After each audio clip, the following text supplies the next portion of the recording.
Welcome back, everybody. I am so excited to say these words.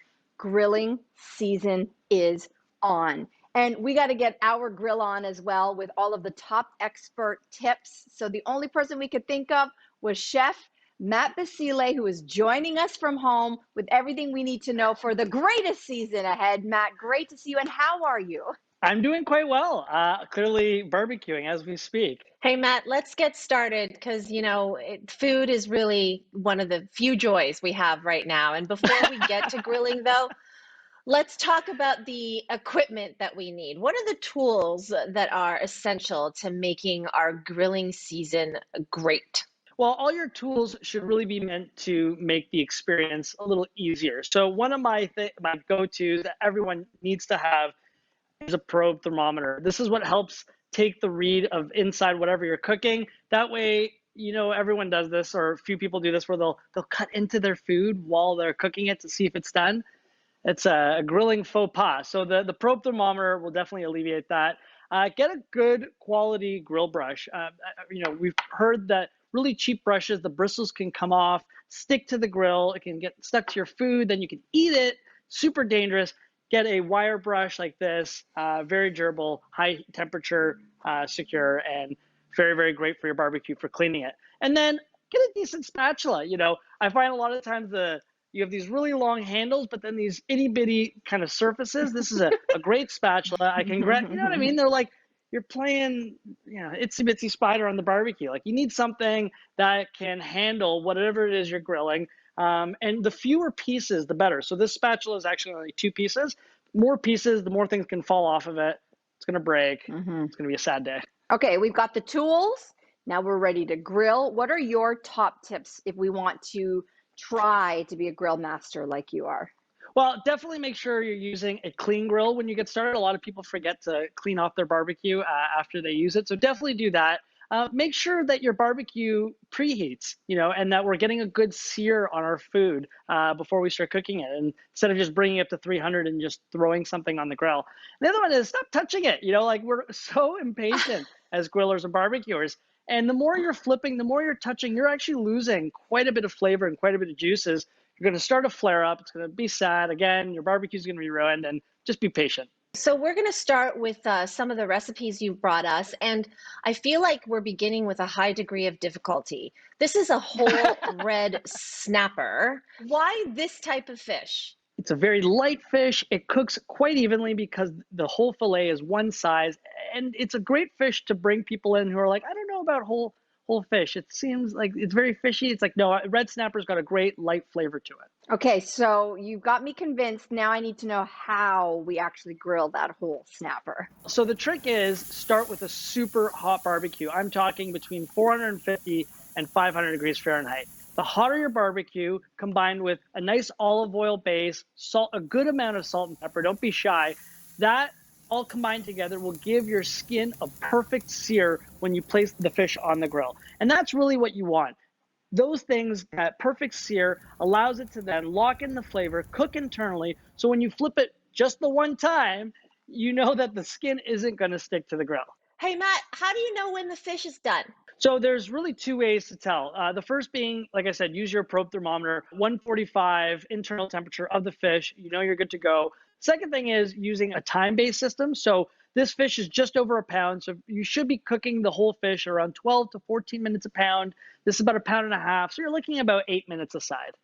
I love fish. I eat a lot of it. So I want to know from you, the profesh, what are the fishes that you really recommend to be grilling, and which ones are better left to be cooked in a different way? The ones that are meant for grilling are, fish like trout, fantastic, or really meaty fish, like a swordfish, tuna, again, the snapper. One of my personal favorites is sea bream. It's a nice white fish. It's light, but the fillet is an even size, so it cooks quite evenly. Things like tilapia, perch that are lighter, like almost too delicate to go on the grill, you would want to avoid that because they'll just fall apart on you. And what if you paired with the red snapper there as a side? And then what's on top of the snapper? I can see like a green sauce. So I did a rough chopped chimichurri to kind of go over the fish. It's got Italian parsley, chives, cilantro, garlic, lime juice, a little bit of apple cider vinegar, olive oil, shallots, all chopped by hand. Some things a little chunkier than others. You blend it all together and you just drizzle it over the fish. And really, it's meant the refreshing nature of the herbs mixed with the acidity of the lime and the apple cider vinegar. When it hits that grilled skin, it complements it so well. And then beneath it, I just thought I'd keep it super simple and pair it with something light and refreshing. So I took oranges, grapefruit, and lemons. I cut them into medallions. I grilled them on a high heat again, tossed it with some arugula and some olive oil and salt. And it's very colorful. All those flavors coming together. It really does sing off the plate. Matt, all due respect to the fish. The fish is great, but I'm staring out now at the burger next to the fish. So let's get to this. This is a banh mi pork burger. How'd you barbecue the pork? How'd you put this together? So I use coarse ground pork, Chinese 5-spice, some salt, a little bit of paprika to give it some color, and then roll it up into a ball. And it's one of my favorite tools actually. It's a flat top grill plate. So one of my grills comes out of the barbecue and I put this plate on the grill and it's perfect for making burgers. It really helps you get a beautiful sear, which is what you need. Pressed it down, 4 minutes aside, top it with cheese, place it on the side burner so that it can melt, and top it with this very refreshing banh mi slaw and a sriracha mayo. Okay, I want to talk about more toppings there. Break it down for us. What are the other toppings on there? Yeah, so like I said, the banh mi slaw, super refreshing. You have carrot, cucumber, some cabbage. It's meant to be daikon radish, but I find not everyone's a big fan of daikon, so just some regular radish, some red onion, some scallions, some cilantro, and you just very easily top it with some rice wine vinegar, some salt, sesame oil, a little bit of honey just to bring out some sweetness there, and some sesame seeds, just like so. It's so bright and refreshing. Hey, can we go back to how what did you say? You used a pan for the burger? No, it's actually it's a plate. It's essentially a cast iron pan that fits into your barbecue. And that's definitely another tip that I would recommend is when you buy a barbecue, look at what kind of extensions you can add to it. Because for me, it's so much fun to be able to see what else you can add to your grilling experience. So the grill comes out, this flat top plate goes in, and it's ideal for making burgers or anything that has some sort of an ability to pour out. Because if you think about it, a burger on the grill is fine, but when the juices pour out, it can actually cause a flare up. And then the outside of your burger is completely charred. The inside might be raw. And, you ruin kind of your first barbecue of the season.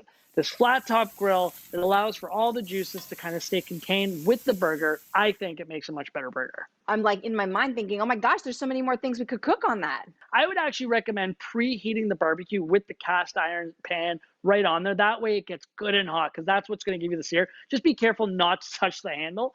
It's a big red flag. Don't touch the handle. But yeah, you can do fajitas with it, quesadillas. I think like seared scallops are amazing. And now on the barbecue, you're getting that added flavor of the barbecue, but you're getting a proper crust on the scallops. So all are great using that method.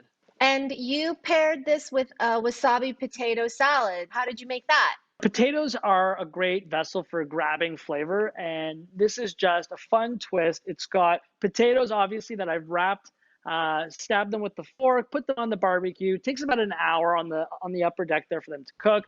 Allow them to cool, cut them into pieces, and then you're going to add celery and radish and lots of ginger and lots of fresh garlic, some green onions, sesame seeds, lime juice. But then on top of that, you take your mayo and your sour cream and you blend it with wasabi. You mix that all together.